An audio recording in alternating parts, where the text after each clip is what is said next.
minhas amigas, meus amigos, minha querida nação,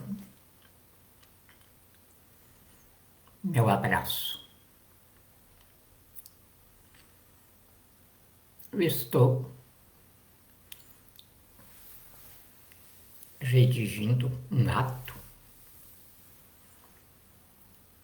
de magistratura de Estado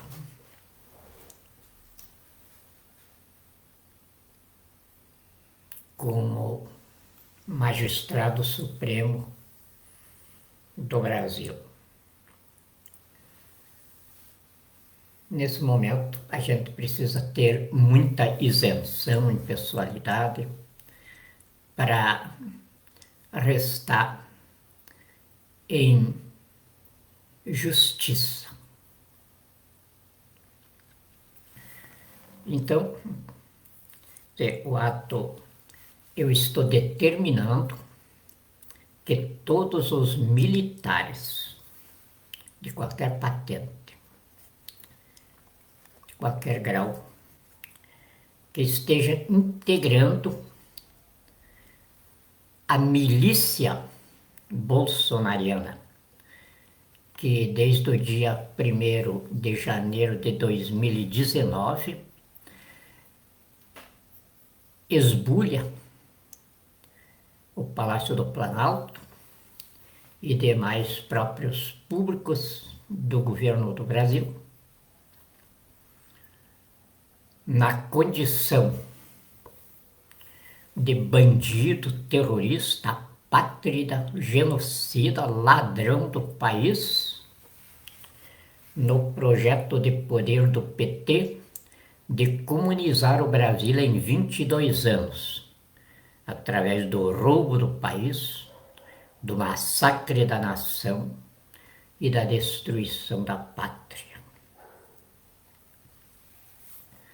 Então é oportuno eu esclarecer a vocês, porque já fui interpelado hoje a respeito. Houve um acompanhamento do general Pazuello, que já de imediato eu vou dizer, é um salafrário. Não tem dignidade de homem nenhum para ser um militar. Porque um sujeito que se valendo do encargo que ele competia de instrutor de recrutas, fazer um recruta puxar uma carroça como um asno. Se eu fosse comandante desse malaco, eu teria sido muito duro com ele. Talvez ele tivesse amaldiçoado já o dia em que nasceu. Mas é um general do exército. E aí o povo ficou sentido de o comando do exército não punir ele por ele estar expostamente nas milícias bolsonarianas fazendo campanha política para o Bolsonaro. Quer dizer, campanha política, modo de dizer, está fazendo subversão, crime de bandido da pior espécie. Porque se nós estivéssemos em estado de direito, Jair Messias Bolsonaro fosse presidente da República, ele estaria cometendo crime de responsabilidade e podia ser preso em flagrante. E quem faria essa prisão em flagrante seria o Supremo Tribunal Federal como guardião da Constituição por mandado judicial ex officio. Nas situações em que o Supremo Tribunal Federal resulta como guardião da Constituição, ele não precisa de provocação. Ele tem de agir ex officio. É a sua investidura de poder constituinte. Mas o Supremo Tribunal Federal não fez isso. Por quê? Essa é apenas um bandido, agora o meu bandido de estimação. E eu também, como presidente da República, magistrado supremo do Brasil, teria o encargo de determinar a prisão dele.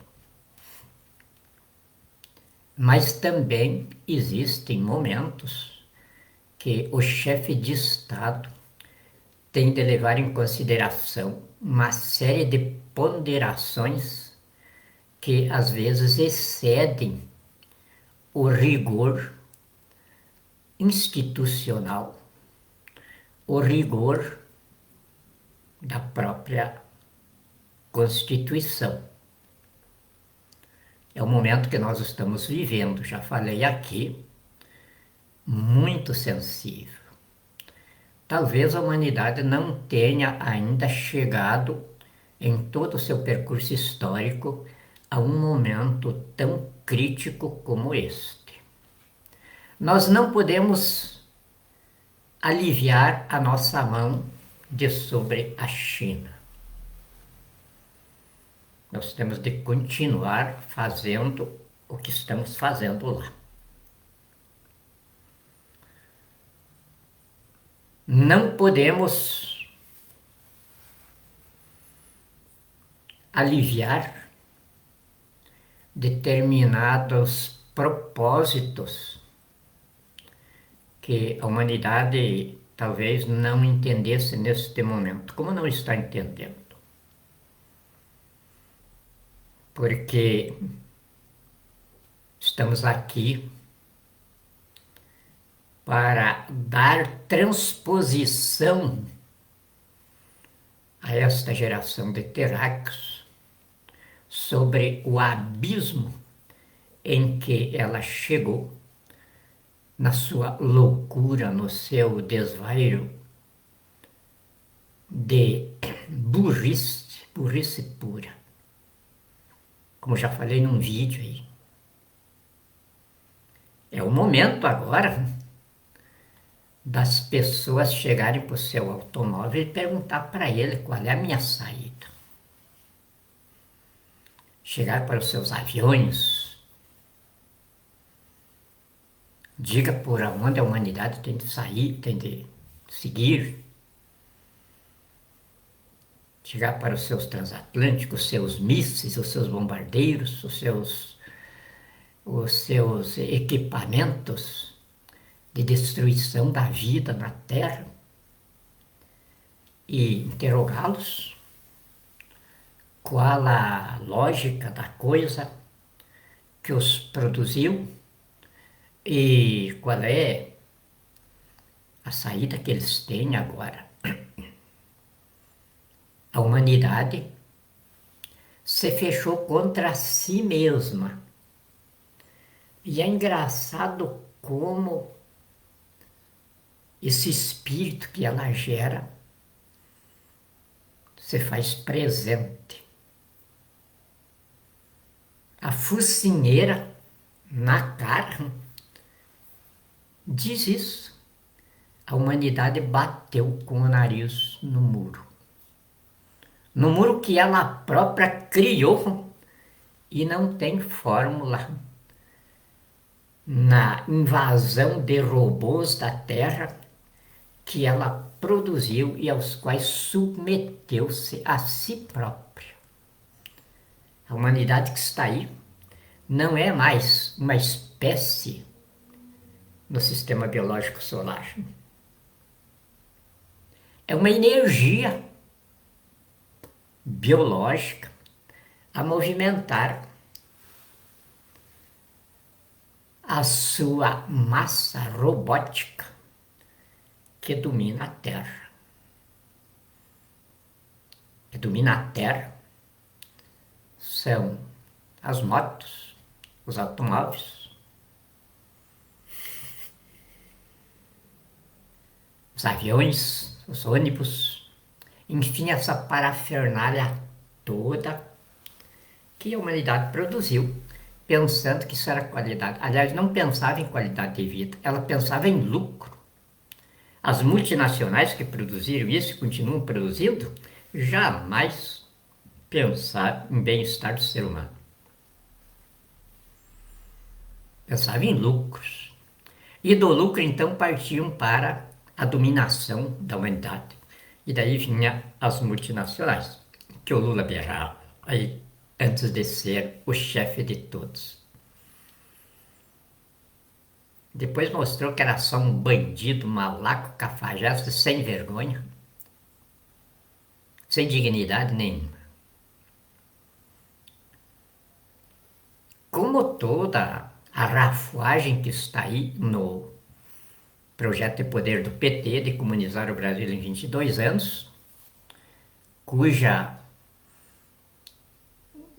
organização de bandidos, ou seja, quadrilha, é a milícia bolsonariana. Terrível. Vocês não sabem o que é as entranhas dessa milícia. Então, o general Pazuello saiu com o Bolsonaro nessas bobagens que ele está fazendo por aí, pensando que está em campanha por reeleição. E isso mostra a folga que eu tenho no poder que me instalou. Nenhum chefe de Estado teve essa folga de ter um bandido de estimação na sua esfera de poder. Só eu que abro o precedente na história da humanidade. Tem um bandido de estimação aí. E é claro que eu não teria se eu não tivesse me prestando serviço.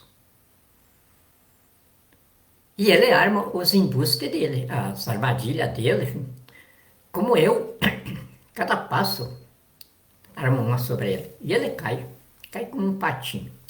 Agora eu não vou nas armadilhas dele, então foi essa que ele armou aí.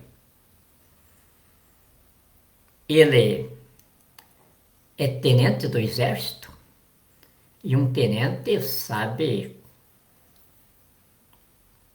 mais de 60% da vida militar. Então ele sabe que o que ele fez com o Pazuello atingia a honorabilidade militar, da hierarquia e da disciplina, que são as coisas das quais as Forças Armadas se constituem e se mantêm. E aí, me interpelaram, e eu gosto muito quando fazem isso. Não é ficar remoendo aí a falta de esclarecimento para não me perguntarem. Recebi vários questionamentos aí a respeito. O que eu diria de o comando do Exército não ter punido o general Pazuello? Eu tenho de esclarecer que quem não puniu o general Pazuello não foi o comando do Exército. Sou eu, o comandante supremo e autoridade suprema das Forças Armadas. Eu é que sou responsável por tudo o que ocorre dentro das 3 armas. Então, quem não puniu o general Pazuello não foram os meus comandantes. Fui eu, o comandante supremo e autoridade suprema das Forças Armadas, dentro do meu exercício de magistrado supremo do país. E não fiz isso por quê? Porque se eu tivesse punido o general Pazuello, eu estaria reconhecendo Jair Messias Bolsonaro como alguma coisa dentro da ordem constitucional do regime. E ele não é absolutamente nada além de ser um bandido, terrorista, genocida, ladrão do país, apátrida e por aí afora. E não está absoluto no crime, vocês mesmos acompanham aí, entre eles mesmos, porque para mim não existe Câmara de Deputados nem Senado, mas é necessário neste momento que eu mantenha esse espetáculo. E está aí então a bandidagem entre si, atracados. O Congresso Nacional atracado contra o chefe da tirania terrorista, comunista de bandidos. Todos eles fazem parte disso, deputados federais, senadores. E estão eles aí então atracados entre si numa CPI.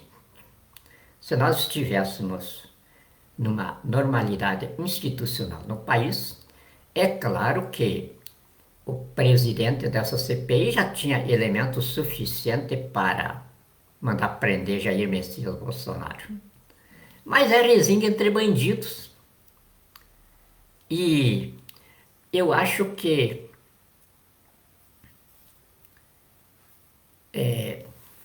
desobedeci a recomendação do venerável do Grande Oriente Paulista. Quando, eu já falei no vídeo passado aqui, quando entre colunas ele me recomendou: pare onde você está. Mas, como eu disse antes, eu não podia esclarecer para ele que eu já nasci acima desse limite. E aí, é claro, as coisas que me divertem não divertem a nação. A nação se diverte com futebol. Eu não conseguiria suportar 10 minutos de futebol.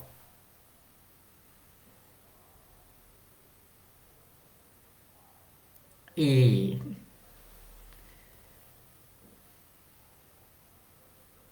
outras coisas, carnaval. Eu já fui em carnaval. Aquela barulheira, aquela coisa mais horrível. Droga, bebida, prostituição, só o estrume da espécie humana ali.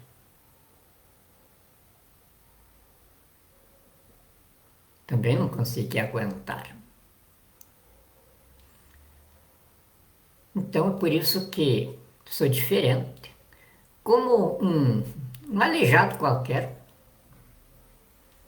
A minha deficiência não é de um membro do corpo, nem nada.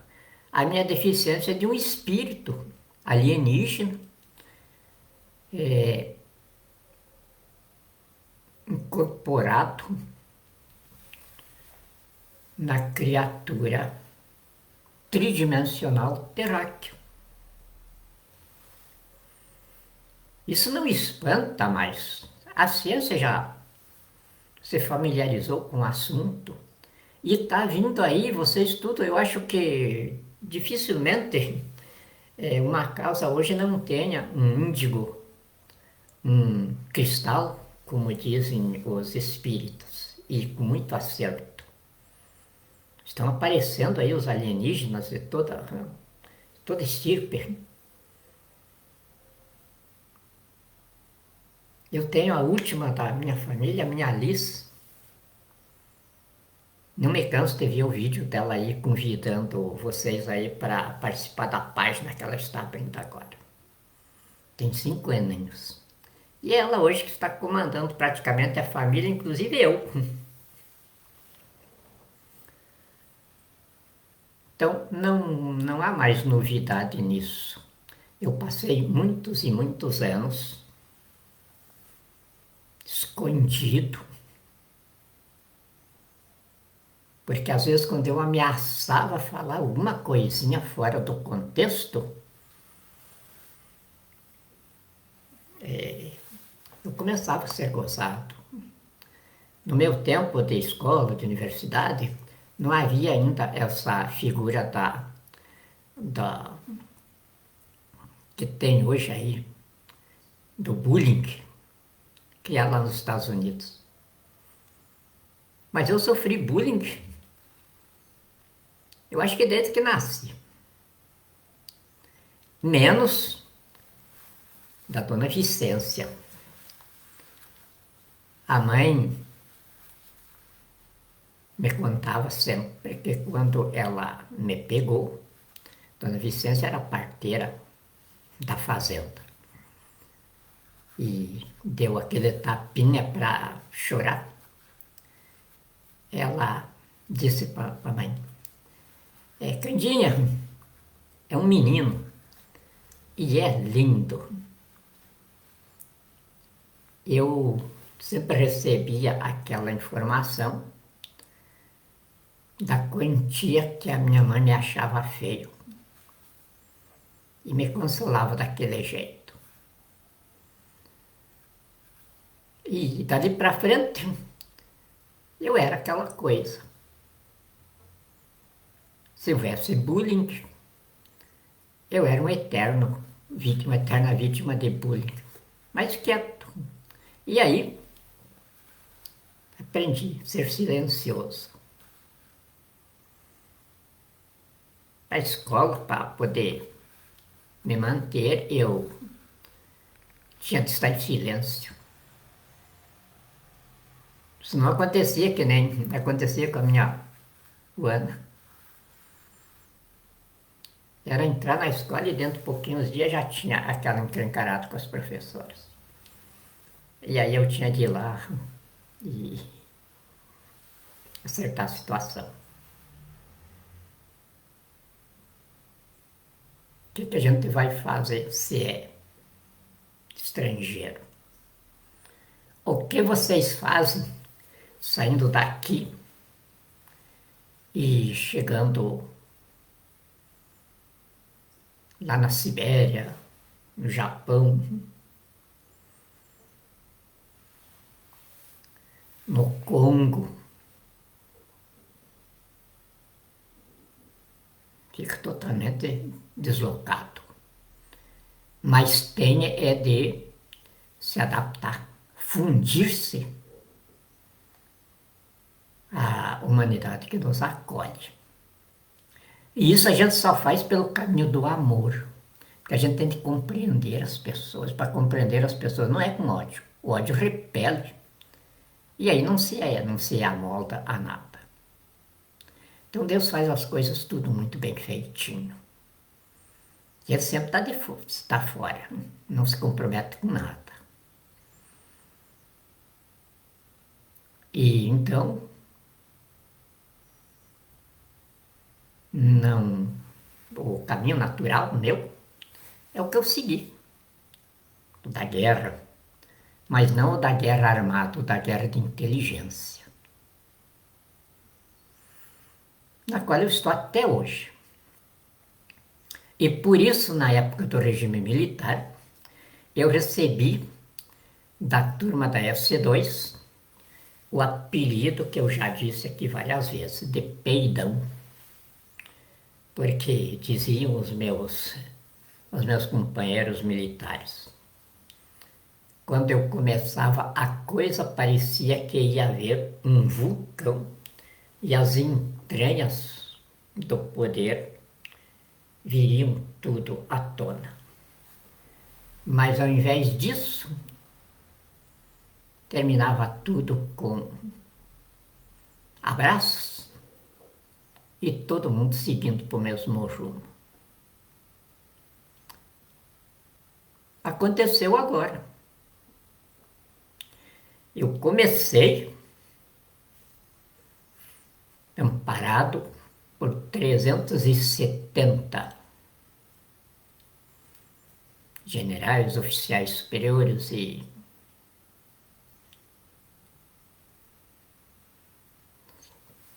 elite militar.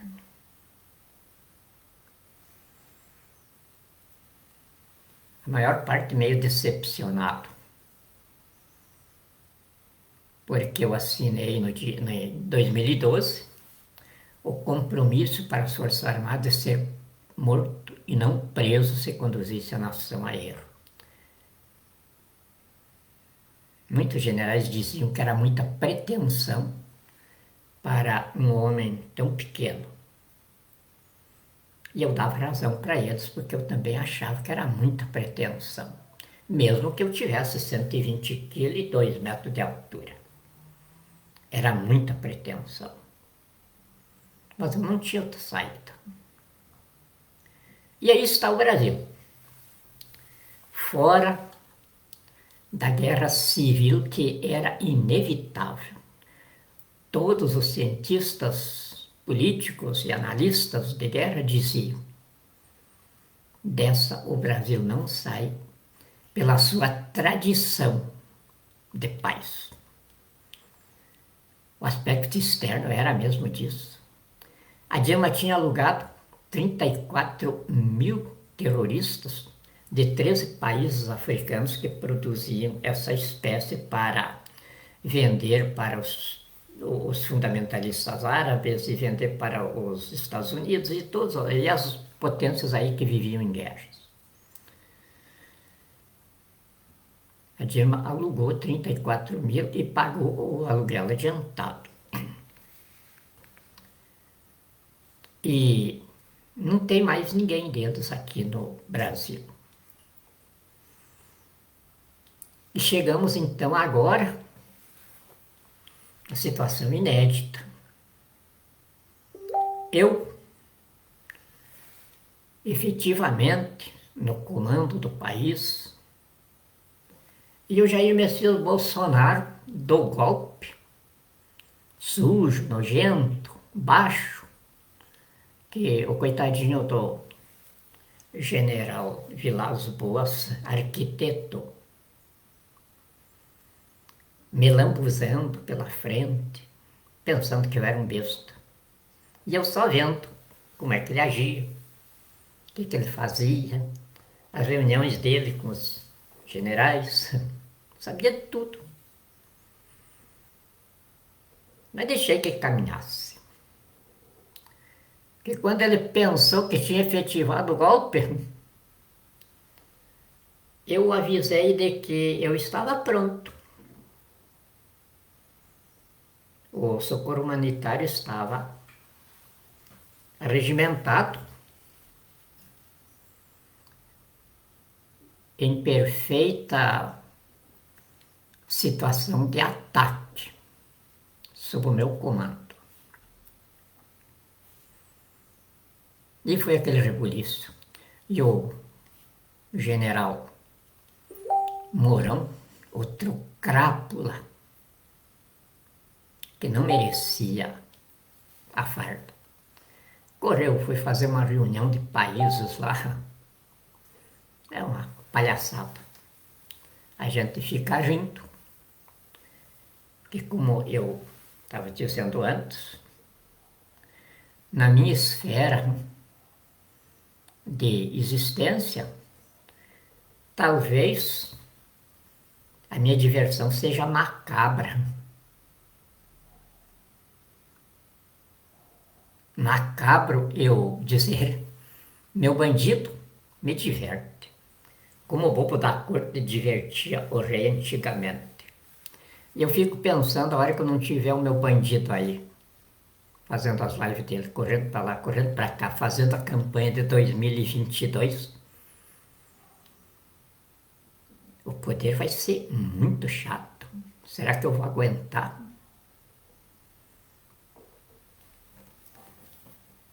Então, o que eu posso dizer para vocês, dentro da minha esfera,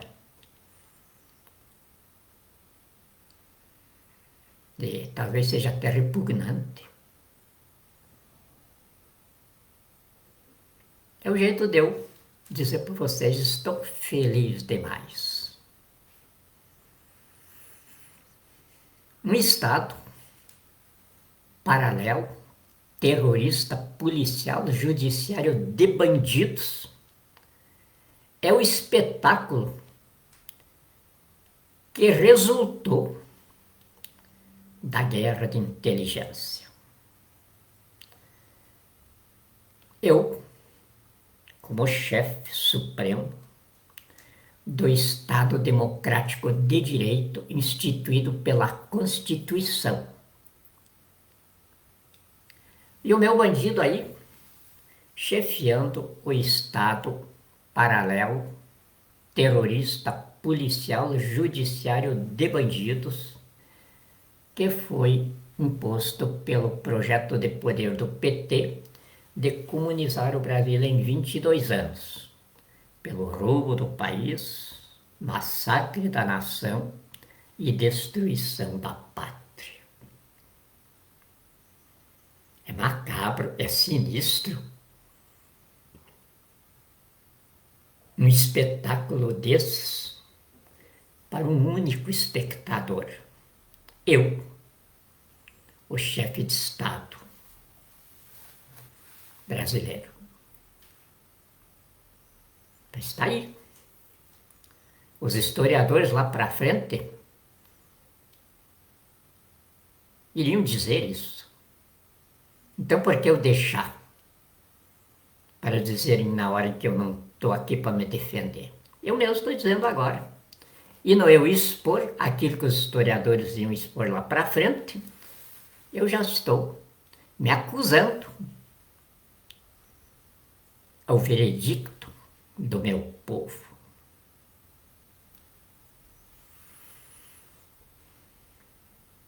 Então, eu sou o promotor e o juiz em mim mesmo, porque o povo, no exercício direto do poder, é o poder constituinte, acima do qual não existe mais poder nenhum. Então, quando nós criamos o equipamento na Constituição, eu me recordo bem, professor Afonso Aino, grande constitucionalista. Ele colocava essas prevenções. Saudoso e querido doutor Ulisses também. Inclusive me lembro de uma vez que nós dois sozinhos, ele me instruindo em algumas coisas, me disse: nós que temos a experiência profunda dos militares no poder e temos a convicção de que eles foram os melhores de toda a República, e eu chefiando a oposição para que eles tivessem legitimidade na autoridade excepcional que tinham de ter, os reconheci sempre numa superioridade que a sociedade civil não teve durante todo o tempo da República. Mas também temos de ter a responsabilidade pelo momento que nos cabe de oferecer à nação uma oportunidade agora em um outro tempo dela não depender mais das Forças Armadas, dela saber se sair dos finais de experiências que ocorreu sempre em sua vida, desde a colônia até agora. Então nós não podemos, a pretexto de extinguir a Revolução Armada, a Guerra Civil, a deposição de governo, os golpes de Estado, por um instrumento forense, nos instituir nesse instrumento forense em eventualidades absolutistas. E então foi que tanto o professor Afonso Arinos quanto o doutor Ulisses, sob o fundamento de que eles tinham muita ocupação como parlamentares, e no jogo do parlamento eles tinham de conter as esquerdas e orientar o centrão que foi criado para neutralizá-las. E eu tinha mais tempo, então me encarregaram de eu encontrar a perfeição do mecanismo. O mecanismo era perfeito, mas, aliás, era constitucional, era racional, era lógico. Mas precisava uma perfeição nele. E então eu também, eu nunca imaginei escrever uma Constituição. Mas aí eu tinha uns assessores, por causa da minha descendência judaica. E aí apelei para eles. Mas tudo que eu apelava para eles era como uma criança pedindo pirulito para o pai que estava com o pirulito escondido. Eu disse, não tem problema nenhum. Vamos colocar o Supremo Tribunal Federal investido de competência judicante e de competência constituinte. A judicatura ele exerce através do postulatório forense. O desempenho constituinte através da reação de cidadania do povo no exercício direto do poder pela instituição da intervenção constituinte no processo histórico. Ele é o limite dessa intervenção. Então o povo assume o poder no cidadão que o povo, em reunião constituinte proveniente da reação de cidadania, vai instituir na presidência da República. E esse, então, vai operar tudo o que é necessário, aquilo que seria feito através de emendas constitucionais, que nesse caso se transformam em atos constituintes. O presidente, então, opera através do Supremo Tribunal Federal. O presidente escreve o ato e protocoliza no Supremo Tribunal Federal. Naturalmente, no protocolo administrativo. O Supremo Tribunal Federal, não devolvendo o expediente por algum excesso constitucional, arquiva pelo silêncio. Não precisa saber se ele tem um lugar lá onde ele está guardando os papéis. O silêncio dele é o arquivo.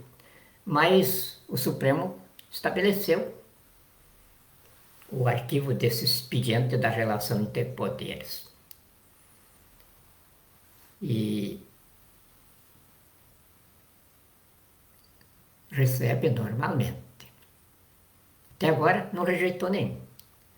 Então, quando o Supremo Tribunal Federal recebe esse expediente, esse ato constituinte não é mais meu como chefe de Estado, é do Supremo Tribunal Federal. Eu, ou como chefe de Estado, ou como magistrado supremo, o executo. E fui, no ato, apenas o escriba. Isso aí não me priva de eu executar o ato que a responsabilidade da Corte Constituinte eu redigi. Não priva em nada. Não tem moralidade nenhuma. Porque competia à Corte Constituinte acatar ou não. Quando acata, o secretário, escriba, se demonstrou diligente e competente. É assim que funciona o Estado Democrático de Direito. Alguém dos senhores bacharéis aí, ou doutores em Direito Constitucional, ouviram? Eu estou dando uma aula agora de constitucionalismo, não de direito constitucional. Alguém de vocês já ouviu isso aí? Tenho certeza que sim, não vou dizer a maior parte dos nossos bacharéis. Mas eu conheço grandes luminários na ciência jurídica dentro do Brasil. Então aí quietinho, daqui uns dias vão estar tudo na mídia aí, que vão voltar tudo para o poder. Grandes intelectuais do direito, grandes cientistas da matemática jurídica. Então por aí. Mas não é dizer que o Brasil esteja desfalcado de ciência jurídica, não. Somos o segundo maior QI do mundo. Às vezes temos essas nossas mancadas aí, esses nossos gestos de embriagado. Mas quando saímos da embriaguez carnavalesca, nós encantamos o mundo. Sempre foi assim. Isto estou explanando para vocês entenderem quando eu, às vezes, não correspondo aos anseios dos meus companheiros de jornada, como o caso da punição do general Pazuello. Não é o comandante do exército que tinha de puni-lo. É claro que ele ele que expediria os atos, ele que comandaria o processo, a sindicância, mas a responsabilidade final era minha, como comandante supremo e autoridade suprema das Forças Armadas. E eu já tinha feito antecipadamente isso, e ratifico, inclusive aqui, que quem decide pelas Forças Armadas, quem fala pelas Forças Armadas, sou eu, o comandante supremo e autoridade suprema delas. Elas e as armas formam um conjunto indissociável na cintura do povo para a autodefesa da Constituição e legítima defesa da nação e da pátria. E o povo acionou as Forças Armadas no dia 19 de março de 1964, através das mulheres brasileiras que promoveram a Marcha da Família com Deus pela Liberdade. Que através do ideário da Revolução de 64, em que ela se transformou, está chegando agora, na sua terceira e última fase. em que estamos alicerçando o Brasil, terra da promissão, megapotência do mundo, no seu destino de liderança da humanidade inteira. Coube ao povo brasileiro esta tarefa no seio de Deus. E ela é tão imensa, é tão profunda e abrangente, que Jesus está de volta, tomando conta desse empreendimento. E nós brasileiros, requisitados por ele para a tarefa física, presencial, como vocês dizem. Mas se vocês prestarem atenção, vocês vão ver que uma situação inédita em quase todo o percurso histórico da humanidade está acontecendo agora. Não se vê falar em guerras. A humanidade está, parece que, petrificada. Focinheira na cara, sem saber como transpor essa muralha. Fisicamente, nós estamos atacando ela lá na China. E, espiritualmente, o diabo, que era o espírito dessa civilização que se acabou, também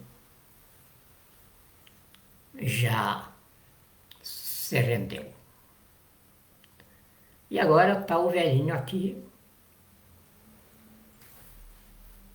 falando grosso.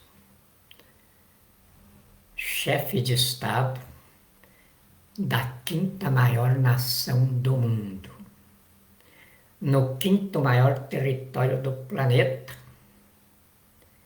dono da maior reserva de riquezas infungíveis para acudir a humanidade toda. E aí as ponderações de punições, de justiças, têm de estar dentro desse grau de responsabilidade. Então, não foi o comandante do exército que tergiversou, ou que tenha aceitado algum suborno, no caso do general Pazuello. Fui eu, o comandante supremo e autoridade suprema das Forças Armadas, que tive de optar pela tolerância excepcional que a instituição do bom senso impõe à magistratura suprema. Eu não podia punir o general Pazuello, porque eu criaria um prejuízo institucional irrecuperável ao reconhecer com isso o bandido Jair Messias Bolsonaro, quadrilheiro, miliciano, como alguém de importância política ou institucional do país. Como eu, o magistrado supremo, comandante supremo e autoridade suprema das Forças Armadas, não me sinto impedido em aparecer com o Jair Messias Bolsonaro, se ele me convidar para um churrasco, se ele me convidar para fazer um passeio e eu tiver tempo naquela hora, nada me impede de eu ir e acompanhar. E nós rir junto e contar piada junto, porque é a Constituição que aqui no artigo 5º,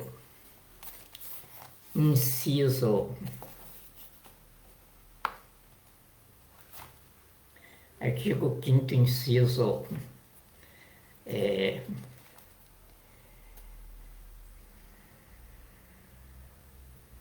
ninguém, inciso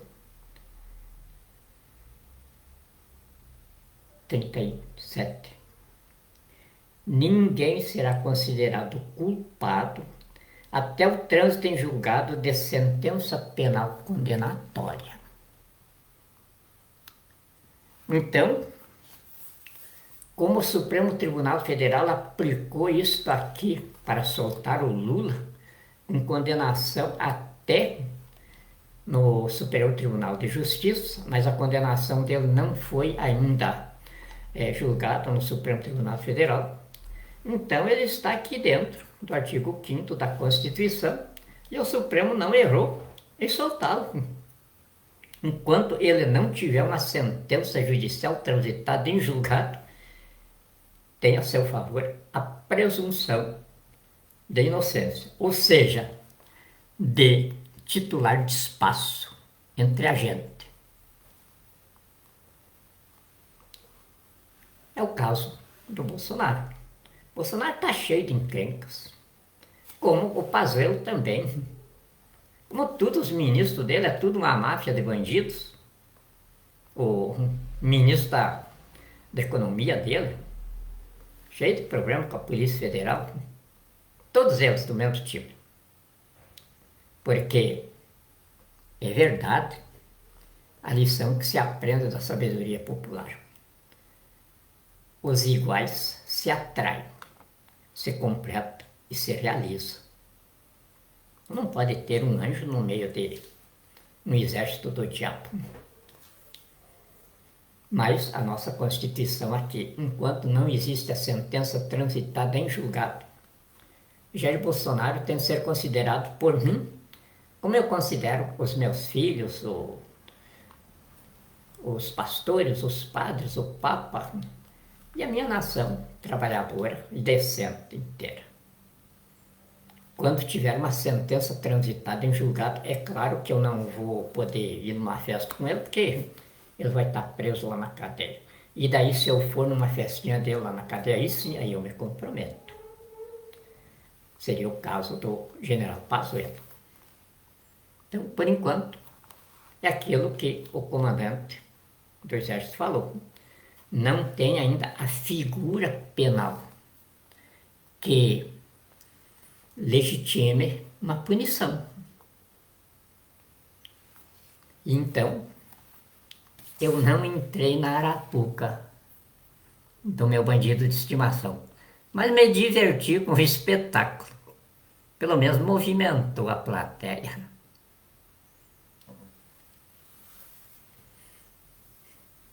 Está esclarecido? Eu fico muito feliz quando me interpelo. E mais uma vez quero agradecer de coração, de alma, vocês, minhas queridas e meus queridos companheiros. Evidente que está aqui, todo mundo vai ser restituído, porque nós, este pessoal aqui, somos o advogado da causa. E essa causa está com os honorários devidamente contratados com a União em 35 bilhões de reais. Recebi censura de vários conselhos de OAB, dizendo que melhor seria trabalhar de graça do que desmoralizar uma causa dessa por esse valor de honorários. Mas eu tento considerar que eu também sou partícipe da causa com a minha descendência. Eu já tenho aí 4 advogados, médicos, professores na minha família, das minhas filhas. Então eu sou parte também. Eu tenho, então, de levar em consideração isso. Mas está aqui, então, a dona Mércia me trouxe hoje aqui, da parte dela, a arrecadação que as brigadas fizeram para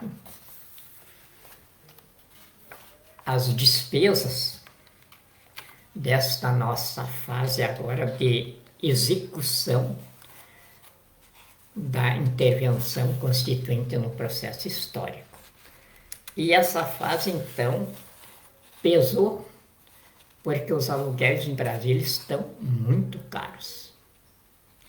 E aí eu não tinha como pagar um escritório sede da Presidência da República, porque eu, enquanto dirigia o processo como advogado, como juíza, podia escrever as coisas em qualquer lugar, dentro de um bueiro, embaixo de uma árvore, aonde eu tivesse, estava funcionando.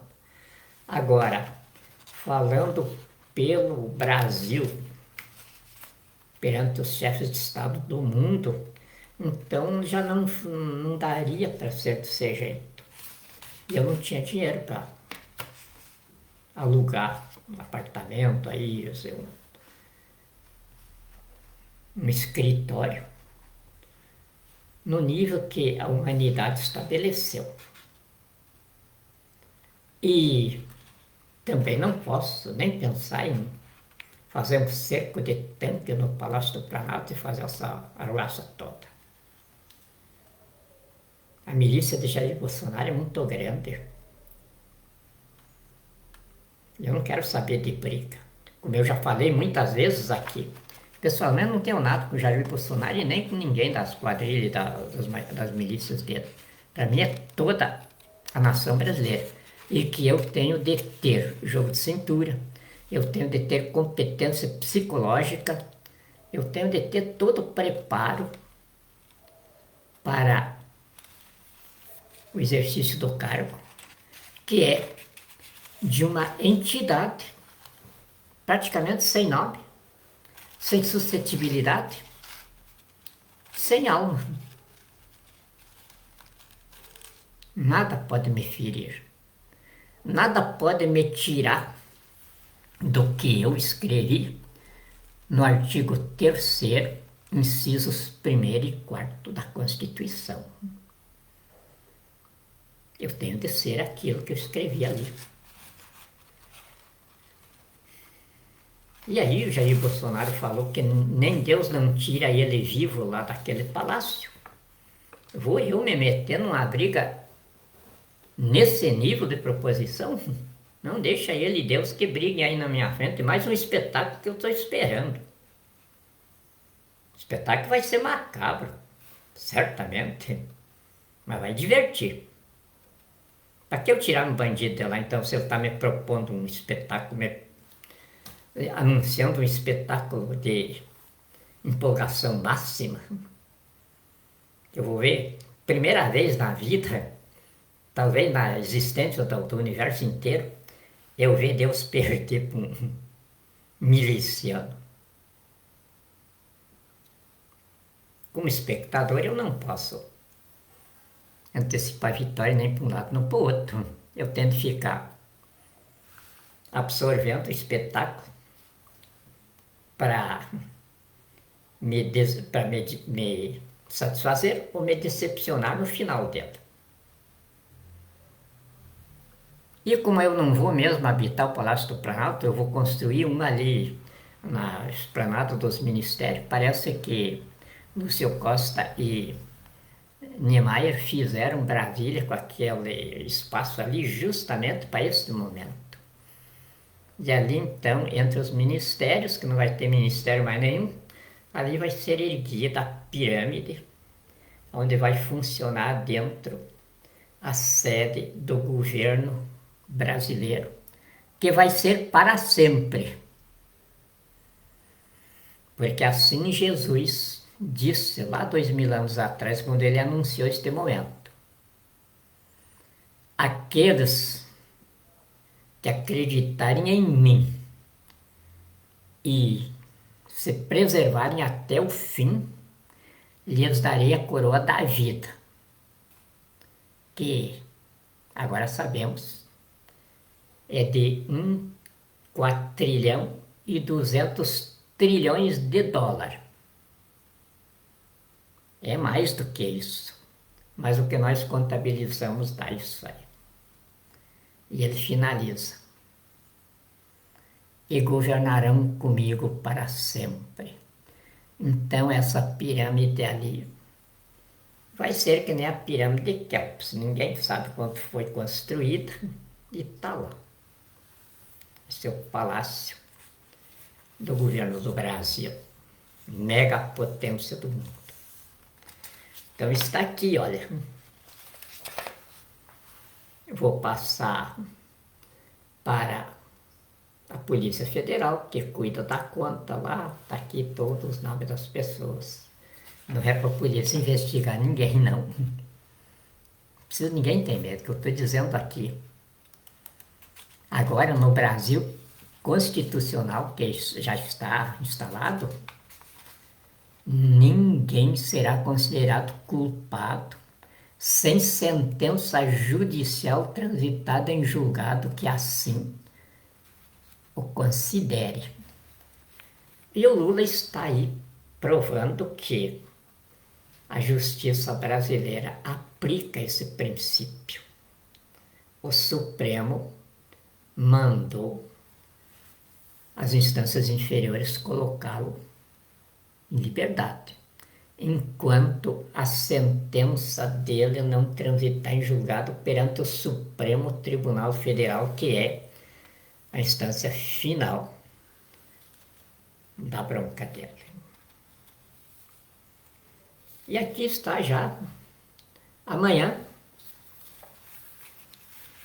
o sargento Vidal me telefonou hoje, que vai trazer também a lista dos que o atenderam. Aí vou mostrar para vocês também, porque eu sou o peão. Eu não sou manda-chuva de nada. Então eu tento mostrar tudo. É vocês no poder. E vocês no poder estão agindo assim. E deste jeito eu vou mostrar todos os impostos que vocês recolhem, desde o município até a União, porque vai ter um complexo cibernético dentro de Brasília, ocupando 22 mil funcionários para cuidar disso. Qualquer cidadão que quiser saber, olha, paguei de imposto este ano R$ 1.000. O que foi feito do meu R$ 1.000?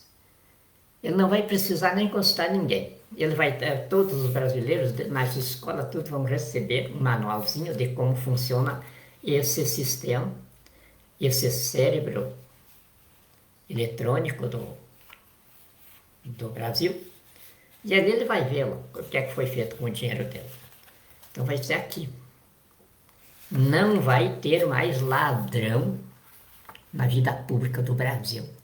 A vida pública do Brasil vai ser aquilo que Hermes Trismegisto, que antecedeu Moisés, estabeleceu. É sacerdócio. Os funcionários públicos são os trabalhadores de Deus, sob a proteção dos soldados, que são os ministros dele, para cuidar da segurança da nação.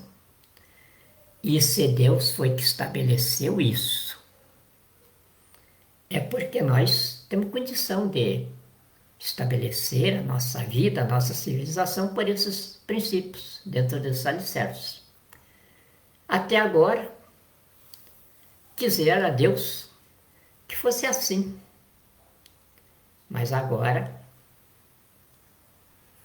o velhinho está aqui para iniciar esse tempo novo. É claro que nada de vocacionismo. Aí é a realidade da vida.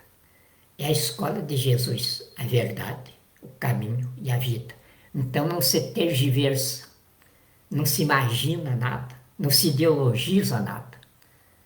É tudo que se vê e o que é matematicamente demonstrável.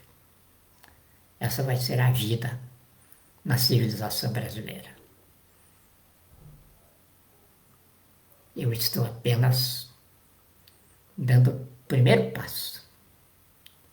Já fizemos a travessia do abismo. Agora estamos do outro lado, na margem do tempo novo que Moisés anunciou há muitos mil anos antes de Jesus.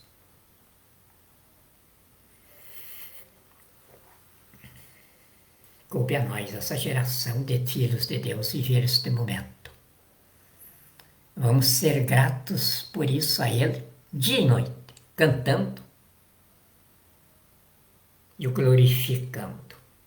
Porque daqui para frente vamos ser um povo, todos, sem distinção, ricos, inteligentes e poderosos. Poderosos porque cada pessoa no Brasil vai se reger pela sua soberania de consciência.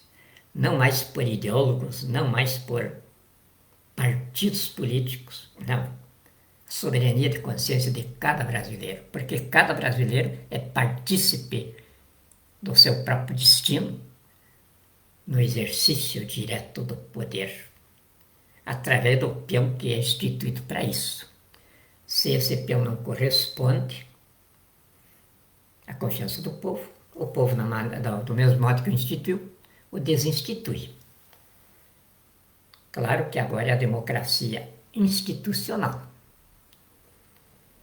que estabelecemos 8 elementos no peão da nação, 4 militares e 4 civis. Estamos começando.